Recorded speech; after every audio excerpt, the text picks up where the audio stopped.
जनसुरक्षा विधेयकावरनं काँग्रेसचे विधिमंडळ गटनेते विजय वडेट्टीवार यांना हायकमांडची नोटीस. सभागृहामध्ये विधेयकाला विरोध न केल्याबद्दल स्पष्टीकरण मागितलं.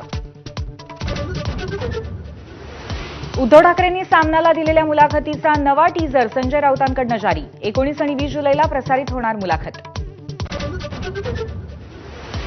2029 पर्यंत आम्हाला विरोधी बाकावरती येण्याचा स्कोप नाही, पण इकडे येण्याबाबत तुम्ही विचार करू शकता. मुख्यमंत्री फडणवीसांची भर सभागृहात. एकनाथ शिंदेंसमोरच उद्धव ठाकरेंना ऑफर.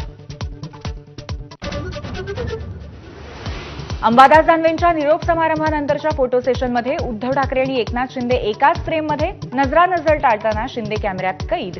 दोघांनी एकमेकांच्या शेजारी बसणंही टाळलं. एका महिन्यात न्याय मिळवला नाही तर जीवन संपवणार. ज्ञानेश्वरी मुंडेंचा सरकारला गंभीर इशारा.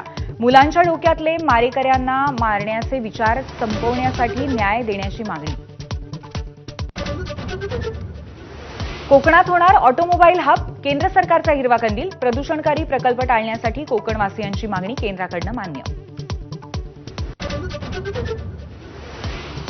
खासगी शिकवण्यांवरती चाप आणण्यासाठी लवकरच कायदा अस्तित्वात येणार. इंटिग्रेटेड कॉलेजेसना वेसण घालण्यासाठीच्या कायद्याचा मसुदा लवकरच. शिक्षण मंत्री दादा भुसे यांची विधानसभेत माहिती. जम्मू आणि काश्मीरला पूर्ण राज्याचा दर्जा द्या. राहुल गांधी आणि मल्लिकार्जुन खरगेंचं पंतप्रधान नरेंद्र मोदींना पत्र.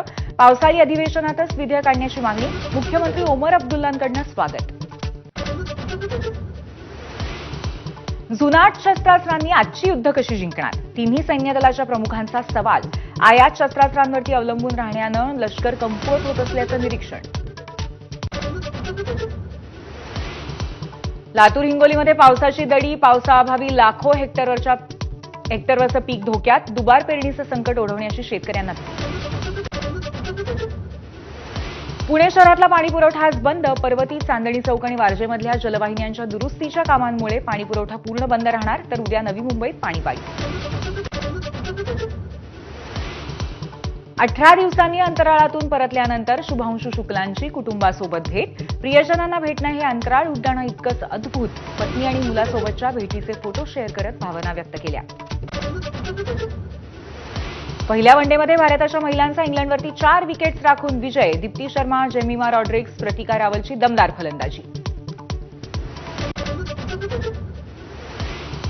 आषाढी यात्रेमध्ये विठुरायाच्या खजिन्यामध्ये विक्रमी 10,85,00,000 रुपयांचं उत्पन्न जमा. 10 लाख भाविकांना मिळालं विठ्ठलाचं पद आणि मुखदर्शन.